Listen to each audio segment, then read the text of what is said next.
यहाँ पे स्टॉक पे वन साइडेड रैली रैली होने के बाद क्या देखने को मिला, एक प्रॉपर रिजेक्शन लेवल, इसको मैं मार्क किया। मार्क करने के बाद मैं डेली टाइम फ्रेम पे गया। अब देखो मार्केट क्या किया, एक हाई बनाता है, हाई बनाने के बाद मार्केट गिरता है गिरता है गिरता है, यहाँ से एक कंसोलिडेशन होता है। कंसोलिडेशन हो जाने के बाद, जब कंसोलिडेशन हो रहा था, उसके बाद स्टॉक पे 2 दिन बड़ा अपमूव हम लोग को देखने को मिला। तो फिर आ गया हूँ, कुछ ब्रेकआउट स्टॉक लगे, जो कुछ स्टॉक ब्रेकआउट हो चुके हैं और कुछ स्टॉक ब्रेकआउट होने के लिए एकदम तैयार बैठे हैं, बस ब्रेकआउट हुआ, एंट्री बनाना है, बड़ा प्रॉफिट इस पर कैप्चर करना है। तो देखते हैं क्या ब्रेकआउट होता है, ब्रेकआउट नहीं होता है, ब्रेकआउट होगा तो एंट्री कहाँ बन सकता है, कहाँ पे हमारा टारगेट हो सकता है, एसीएल हो सकता है, सारी चीजें हम लोग इस वीडियो में देखेंगे। ठीक है, तो सबसे पहले एक चीज मैं आप लोगों को क्लियर कर देता हूँ। मैं एक सेबी रजिस्टर्ड रिसर्च एनालिस्ट हूँ, और यहाँ पे मैं जो स्टॉक बता रहा हूँ, ये केवल एजुकेशन पर्पस के लिए है। केवल इसको एजुकेशन पर्पस के तौर पे ही आप लोग देखें। अगर आप कोई भी एंट्री लेना चाहते हैं इस स्टॉक में, तो आप अपने फाइनेंशियल एडवाइस से एक बार बात कर लीजिए, या खुद का एनालिसिस करके ही आप ट्रेड लीजिए। मैं अपना केवल पॉइंट ऑफ व्यू रखने वाला हूँ कि मेरी नज़र में ऐसा क्या हो सकता है। बाकी आपका डिसीजन है, आप क्या प्लान इस स्टॉक पे करने वाले हैं। तो सारा चीज़ें आप अपने हिसाब से ही प्लान कीजिएगा। ठीक है? तो चलो सबसे पहला स्टॉक की तरफ हम लोग आगे बढ़ते हैं। तो एक स्टॉक है, ठीक है, टोटल में है, यहाँ पे हम लोग 6 स्टॉक की बात करेंगे। तो सबसे पहला स्टॉक हमारे यहाँ पे बनने वाला है, इस स्टॉक का नाम है आईडीबीआई बैंक। ठीक है, क्योंकि अभी निफ्टी एक अच्छा खासा ट्रेंड में चल रहा था, तो हम लोग पहले इसी को देखेंगे। तो आईडीबीआई की हम लोग बात यहाँ पे करने वाले हैं। तो आईडीबीआई पे देखोगे, तो यहाँ पे देखो, इसको मैं थोड़ा सा वीकली टाइम फ्रेम पे आप लोग को एक्सप्लेन कर देता हूँ। ठीक है, तो देखो स्टॉक पे बहुत ज्यादा up and down up and down up and down आप लोग को देखने को मिल रहा होगा। ठीक है, इस प्रकार से। बट लास्ट अगर आप देखोगे तो 2012 से, 2012 तो नहीं, 2015 से अराउंड इस लेवल से इस स्टॉक ने यहाँ पे एक प्रॉपर रिजेक्शन बनाया हुआ था। ये रिजेक्शन आपको देखने को मिल रहा होगा। यहाँ पे पहले रिजेक्शन बनाया, उसके बाद यहाँ पे एक रिजेक्शन बनाया, स्टॉक ने फिर यहाँ रिजेक्शन बनाया। ठीक है, 15 में रिजेक्शन, 18 में रिजेक्शन, उसके बाद लगभग 24 पे रिजेक्शन बनाया। 24 के जुलाई में ब्रेकआउट दिया, ब्रेकआउट फेल हुआ, ब्रेकआउट फैलने के बाद स्टॉक वापस गिरा, और इस बार फिर से फाइनली उसी लेवल को ब्रेकआउट किया हुआ है। ठीक है, तो ये लेवल आपको अभी देखने को मिल रहा है। तो इस पे बोलोगे सर ये तो अभी प्रॉपर ब्रेकआउट नहीं हुआ है, तो हाँ, इसी के बारे में हम लोग थोड़ा सा यहाँ पे देखने वाले हैं। तो समझो यहाँ पे क्या हुआ, ये ब्रेकआउट किया है। ब्रेकआउट करने के बाद अगर आप इसको वीकली टाइम फ्रेम पे देखोगे, तो ये एक पैटर्न बन रहा है, जो कि इस प्रकार से एक पैटर्न हमारा राउंड बॉटम बनते हुए नजर आ रहा है। हाई को अगर मैं मार्क करूं, तो इस प्रकार से एक हाई पे हम लोग मार्क कर सकते हैं, जो कि 105 का हम लोग का लेवल देखने को मिल रहा है। तो समझो आगे आप लोग को क्या करना है। तो यहाँ पे स्टॉक अभी ब्रेकआउट करके रीटेस्ट कर रहा है, समझो ब्रेकआउट रीटेस्ट हो सकता है, फिर एक अप मूव आएगा। तो आपके पास दो चीज है, या तो इस लेवल से बाय करके पहला टारगेट रख के एक अप मूव की तरफ आप जा सकते हो, मतलब पहला यहाँ से मार्केट स्टार्ट होगा, यहाँ पे जाएगा, यहाँ से एक अप मूव वापस स्टॉक पे देखने को मिल सकता है, या फिर यहाँ से एक करेक्शन वापस स्टॉक पे देखने को मिल सकता है। तो आपके पास दो सिनेरियो है। अब दो सिनेरियो में मैं प्रेफर करूंगा, अगर आप इस स्टॉक को अपने वॉच लिस्ट में रखो, अपने वॉच लिस्ट में रखो, और करना क्या है इसको मैं एक्सप्लेन कर रहा हूँ।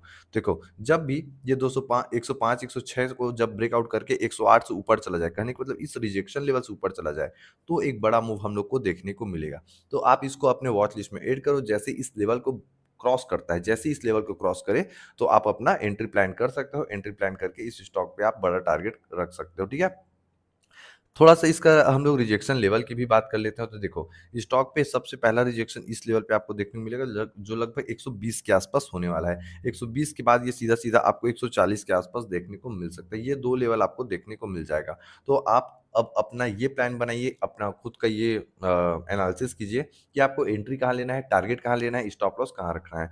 ठीक है, अगर आपको प्रॉपर डिटेल चाहिए कि कहाँ एंट्री बनेगा, कहाँ स्टॉप लॉस होगा, कहाँ टारगेट होगा, तो सारा चीजें मैं अपने, ठीक है, ग्रुप में बताता हूँ, जो कि हमारा पैड ग्रुप है। ठीक है, पैड ग्रुप में बताता हूँ। तो उसके लिए आप क्या कर सकते हो, ज्वाइन होना चाहते हो तो सिंपल, ठीक है, आप आ जाना एक ब्राउजर पे, वहां पे सर्च करना t4trader.in। सिंपल से यहाँ पे ऊपर में सर्विस सेक्शन दिख रहा है, सर्विस पे जाना, यहाँ पे आपको intraday, swing trading, positional trading, ठीक है, होल्डिंग्स अगर आप इन्वेस्टमेंट करना चाहते हो, ऑप्शन, इक्विटी ऑप्शन, ठीक है, इंट्राडे ऑप्शन, और आपके इंडेक्स ऑप्शन, सारी चीजों की सर्विस यहाँ पे आप लोग को देखने को मिल जाएगा। तो यहाँ से आप जा करके सारी सर्विस एक्सेस कर सकते हो। ओके, तो ये आपको समझ आ गया हो कि कैसे यहाँ पे एक पैटर्न हमारा बनते हुए नजर आ रहा है। ठीक है, ये एक आने वाला ब्रेकआउट है। ठीक है, अभी से ब्रेकआउट नहीं हुआ है, आने वाला ब्रेकआउट है। इसी में एक और स्टॉक हम लोग देखने वाले हैं, इसका नाम है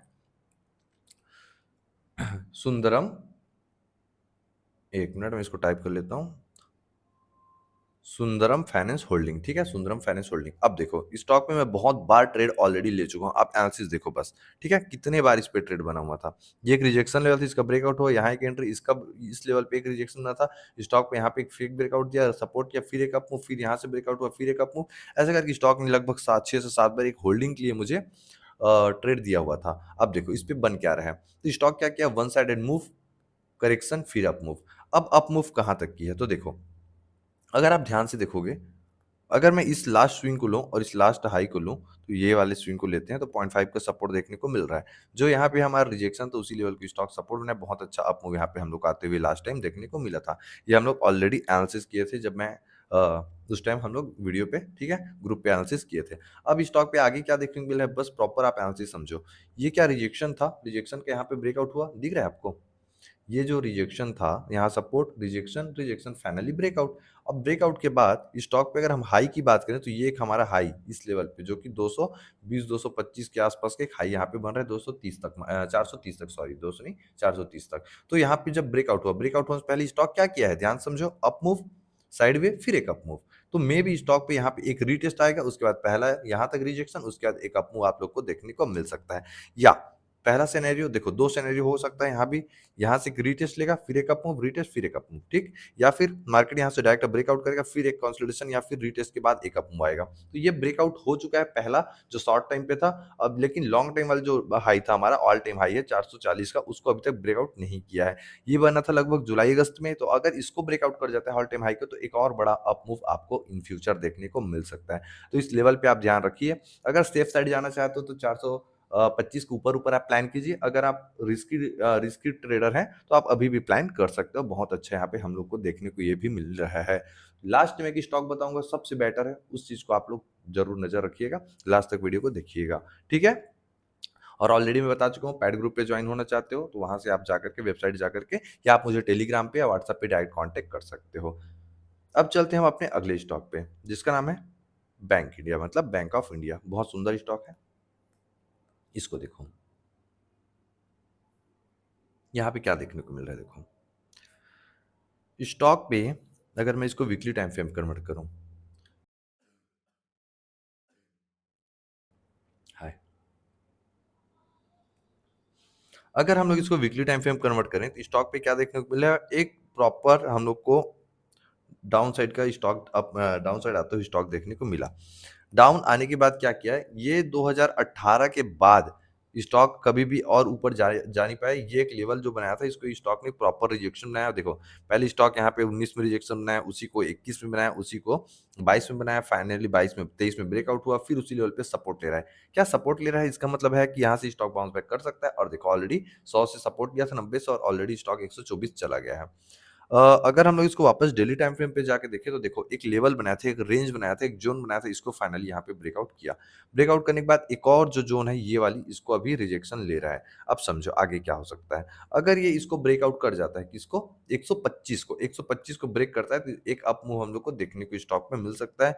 जो कि एक अप मूव पे जो लेवल बन सकता है, ये हमारा एक लेवल बनेगा 160 के आसपास के लेवल देखने को मिल सकता है। यहाँ से एक, ठीक है, रैली हम लोग को देखने को मिल सकता है। अब यहाँ पे सिनेरियो अगर चेंज होता है, सिनेरियो यहाँ पे अगर हमारा चेंज हो जाता है, तो मे बी स्टॉक यहाँ से वापस रिटेस्ट करेगा, फिर एक अप मूव देखने को मिल सकता है। और अगर इसको तोड़ता है तो एक अगला लेवल वापस 105 100 और 100 रुपए तक देखने को मिलेगा। बट मैं प्रेफर कर मतलब सोच रहा हूँ कि अगर ये टूटा, ये लेवल को ब्रेकआउट करता है, तो एक अप मूव के साइड हम लोग इस स्टॉक पे स्विंग ट्रेडिंग कर सकते हैं। तो इस पे भी आप नज़र ज़रूर रखिएगा। बाकी जो अपडेट होगा, सारे अपडेट मैं टेलीग्राम पे दे दूँगा, पैड ग्रुप पे दे दूँगा, आप वहाँ जाकर के ज्वाइन हो सकते हैं। अब चलते हैं हमारे इम्पोर्टेंट, ठीक है, इम्पोर्टेंट एक और स्टॉक है जो कि ये भी बैंकिंग सेक्टर, देखो अभी यहाँ जिस साइड का जो है ना, हमारा जो भी ऑल टाइम हाई बना रहा है, सिर्फ और सिर्फ बैंकिंग सेक्टर में ही बन रहा है। तो सारे जो अभी लेवल आपको निकल के आ रहे हैं, जो भी लेवल आपको देखने को मिल रहा है, सारे के सारे आपको बैंक सेक्टर में ही देखने को मिलने वाले हैं, क्योंकि वही अभी भग रहा है। बाकी कोई भी सेक्टर ऑलरेडी अभी डाउन चल रहा है। तो देखते हैं इस पे अभी यूनियन बैंक पे हमारा क्या ट्रेड बनते हुए नजर आ रहा है। तो वापस सेम चीज वीकली टाइम फ्रेम पे जाके एनालिसिस करेंगे और देखो जो ऑल टाइम हाई है, ऑल टाइम हाई नहीं बोलेंगे, बट हाँ, लास्ट ये 2023 का जो हाई है, 24 का हाई है, इसी के आसपास वापस ये आते हुए हम लोग को देखने को मिल रहा है। अब यहाँ पे सिनेरियो क्या चेंज हो रहा है, ये देखो, ये जो रिजेक्शन और सपोर्ट हुआ था, क्या इसी लेवल के आसपास स्टॉक आया, अप मूव दिया, रिटेस्ट लिया, वहां से एक बड़ा रैली आपको स्टॉक पे देखने को मिला।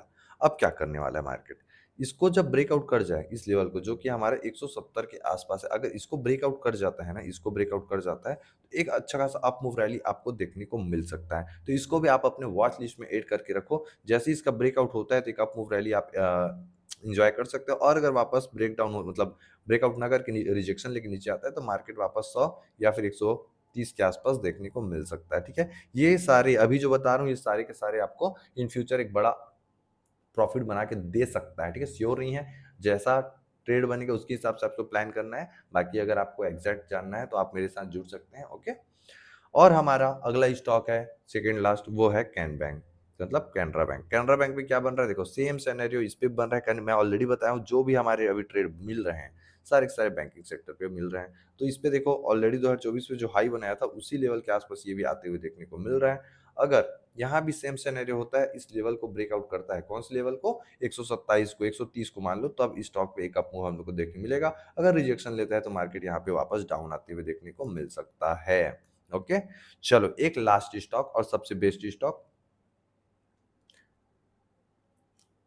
ठीक है, फिल्म इंडस्ट्री लिमिटेड। अब देखो इस पे बहुत सुंदर ट्रेड यहाँ पे मुझे नजर आ रहा है आज के टाइम पे। मैं पूरा डाटा क्लियर करता हूँ। अब देखो यहाँ पे स्टॉक पे वन साइडेड रैली, रैली होने के बाद क्या देखने को मिला, एक प्रॉपर रिजेक्शन लेवल, इसको मैं मार्क किया। मार्क करने के बाद मैं डेली टाइम फ्रेम पे गया। अब देखो मार्केट क्या किया, एक हाई बनाता है, हाई बनाने के बाद मार्केट गिरता है गिरता है गिरता है, यहाँ से एक कंसोलिडेशन होता है। कंसोलिडेशन हो जाने के बाद, जब कंसोलिडेशन हो रहा था उसके बाद स्टॉक पे 2 दिन बड़ा अप मूव हम लोग को देखने को मिला, ठीक है?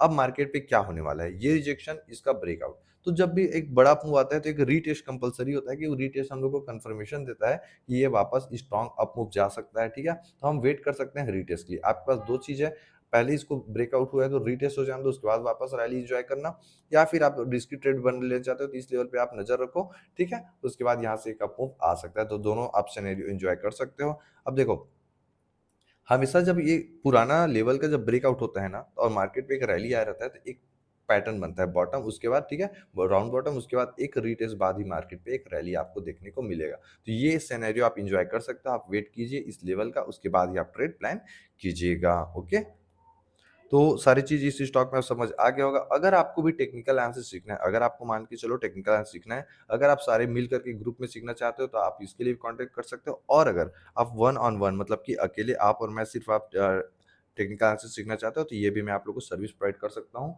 ठीक है? तो आप मुझे इसके लिए भी टेलीग्राम पे या व्हाट्सएप पे आप कॉन्टैक्ट कर सकते हो, ठीक है?